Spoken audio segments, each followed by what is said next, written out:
सर्वसामान्यांच्या हक्काचा आवाज जागर जनस्थान। बनावट 500च्या नोटद्वारे पेट्रोल भरण्यासाठी आलेल्या दोघांना चाळीसगाव रोड पोलिसांनी अटक करत 20 बनावट नोटा जप्त केल्या। चाळीसगाव रोड पोलिसांनी 500 रुपयांच्या बनावट नोटांसह 2 आरोपींना अटक केली आहे। त्यांच्याकडून एकूण 20 बनावट नोटा जप्त करण्यात आल्या असून या कारवाईमुळे शहरात बनावट नोटांचे रॅकेट उघडकीस येण्याची शक्यता निर्माण झाली आहे। पोलिसांनी दिलेल्या माहितीनुसार चाळीसगाव रोडवरील लोकमान्य हॉस्पिटल जवळील एका पेट्रोल पंपा मॅनेजरने चाळीसगाव रोड पोलिसांना खबर दिली की एक व्यक्ती 500 रुपयांची बनावट नोट घेऊन पेट्रोल भरण्यासाठी आलाय। माहिती मिळताच चाळीसगाव रोड पोलीस ठाण्याचे पोलीस निरीक्षक सुरेश कुमार घुसर यांनी तात्काळ पथकासह घटनास्थळी धाव घेतली। संशयित आरोपी नासिर सत्तार याला ताब्यात घेऊन त्याची अंगझडती घेतली असता त्याच्याकडे 500 रुपयांच्या 20 बनावट नोटा आढळून आल्या।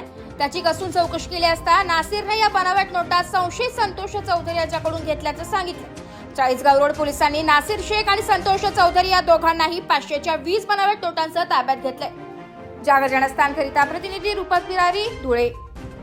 नमस्कार, मी सुरेश कुमार घुसर, वरिष्ठ पोलीस निरीक्षक, Chalisgaon road police station, Dhule.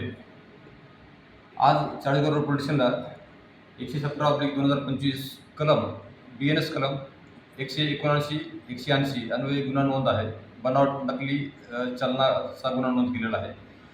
यामध्ये आम्हाला सकाळी लोकमान्य पेट्रोल पंप 80 फूट रोड, धुळे येथे एक इसम नकली नोटा घेऊन चलनासाठी तिथे आल्याचं आम्हाला समजलं।